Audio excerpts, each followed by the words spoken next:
Right សួស្តីគ្នាយើងហើយក៏សួស្តីទៅដល់ audience ខ្ញុំទាំងអស់ដែរ So ថ្ងៃនេះខ្ញុំមកធ្វើការ review តកតងទៅនឹង project មួយទៀតគឺឈ្មោះ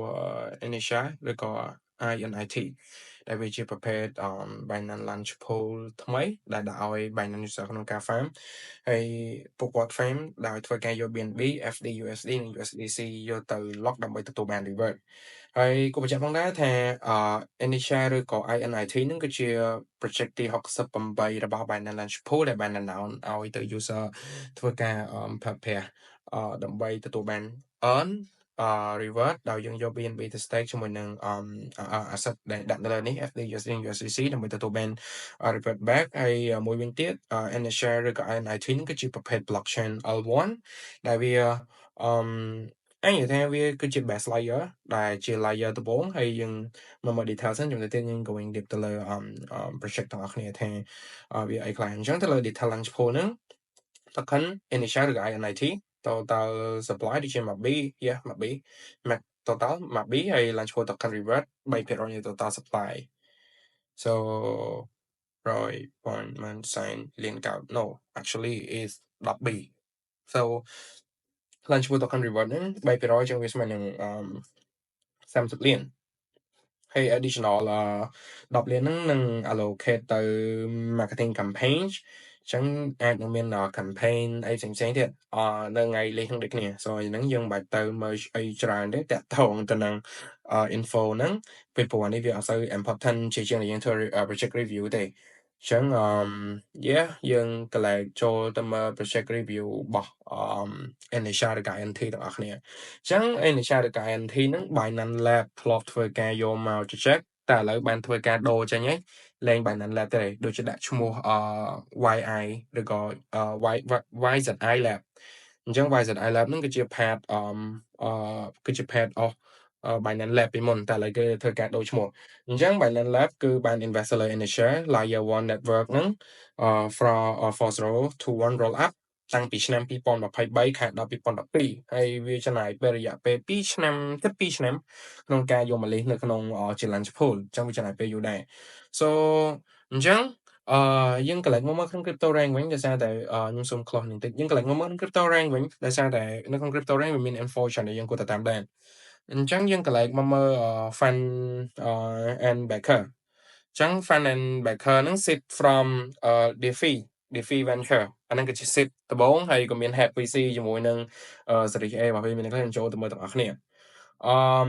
yeah ថៃ tier 1យើងឃើញមាន DeFi venture Binance Lab ចាស់ឬក៏ឥឡូវយើងហៅថា YZI Lab ហ្នឹងជាមួយនឹង angel investor ផ្សេងទៀតហើយទៅលើ tier 2យើងឃើញមាន Hack VC ជាមួយនឹង Natson ហើយ tier 3យើងអាចមើលតាមនឹង band មាន A Capital មានអីដែរហើយនេះគឺជា angel investor ផ្សេងទៀតទៅលើ project Inisha ហ្នឹងហើយ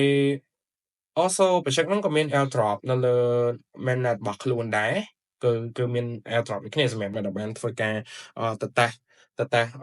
product របស់ខ្លួនទាំងការដែលខ្លួនដូចជាខ្ញុំអត់ចាំទេថាហ្នឹងមាន testnet ដូចគ្នាសម្រាប់អ្នកបានធ្វើការ testnet អីពីមុនគាត់មានឱកាសទទួលបាន airdrop ដូចគ្នាហើយយើងកន្លែងទៅមើលនៅក្នុង website របស់ Inisha ហ្នឹងបន្តិចInisha ហ្នឹង raise fund បាន25 លាន25 លានទៅលើ3 round ហើយ run ប្រហែលជា2ឆ្នាំហើយលក់តែ5 10%ទេទៅឲ្យ investor អញ្ចឹងវានៅសល់ token supply គួរសមដែរហើយយើងទៅមើលលើ website របស់វាបន្តិចអញ្ចឹង Inisha is economic frame ហ្នឹងវា allocate 20% total token supply មានន័យថា20%របស់ total token supply ហ្នឹងគឺគេ secure សម្រាប់incentive reward គេអាចនិយាយថា incentive mechanism សម្រាប់វា design incentive mechanism ហ្នឹងមកសម្រាប់secure project របស់ខ្លួនឯងឲ្យ long term នៅក្នុង ecosystem របស់ខ្លួនឯងឲ្យ long term អញ្ចឹងមានន័យថា make ទៅលើ25%ដែល project ហ្នឹងបានធ្វើការ allocate ដើម្បីសម្រាប់ឲ្យ user ឬក៏និយាយថាសម្រាប់ economic ខ្លួនឯងចាំមានន័យថានៅក្នុង Inisha ហ្នឹងក៏វា open ឲ្យ user ធ្វើការ interact ធ្វើការអីជាមួយនឹងរបស់ខ្លួនដែរនៅក្នុង app របស់ខ្លួនណាចាំមានន័យថា 25% ហ្នឹងសម្រាប់អ្នកដែលគាត់ ចូលចិត្តទៅតេស្ត app ទៅតេស្ត app របស់វាឬក៏ទៅលេងហ្គេមរបស់វាអីផ្សេងៗហ្នឹងគេនឹងទទួលបានreward ហ្នឹងមកវិញអញ្ចឹង25%នេះគេនឹងបែងចែកឲ្យថាឲ្យទៅអ្នកដែល contribute ប៉ុន្មានទៅលើ trading ហើយជាមួយអ្នកដែលលេងហ្គេមរបស់ខ្លួនហ្នឹងប៉ុន្មានអញ្ចឹងណាអានេះទៅលើហ្នឹងខ្ញុំអត់បានលេងហ្គេមហ្នឹងទេរៀង sad ដែរ but it's okay នេះគឺជាហ្គេមរបស់វាហើយធ្វើការចិញ្ចឹមbaby Jenny ហ្នឹងទៅនឹងទទួលបាន reward តែខ្ញុំអត់បានធ្វើការលេងទៅលើហ្គេមវាទេហើយយើងអាចមកមើលinitial scan វាមាន initial scan អីផ្សេងៗទៀតនេះគឺជា function នៅក្នុងហ្នឹងទេគឺជា overview របស់ project ហ្នឹងយើងអាចចូល check មើលបានហ្នឹងណា total transaction របស់វាច្រើនគួរសមហើយ block time 2.2 second វាលឿនគួរសមហើយវាមានកន្លែងឲ្យយើងធ្វើការprice អីដូចគ្នាគឺយើងអាចធ្វើការ bridge ច្រឡំ price bridge ពីnetwork មួយទៅ network មួយដោយប្រើប្រាស់ asset មួយចំនួននៅក្នុងនេះគ្នាយើងឃើញអានេះគឺជា testnet ទេអញ្ចឹងខ្ញុំសូម back ទៅលើនេះវិញ so អញ្ចឹង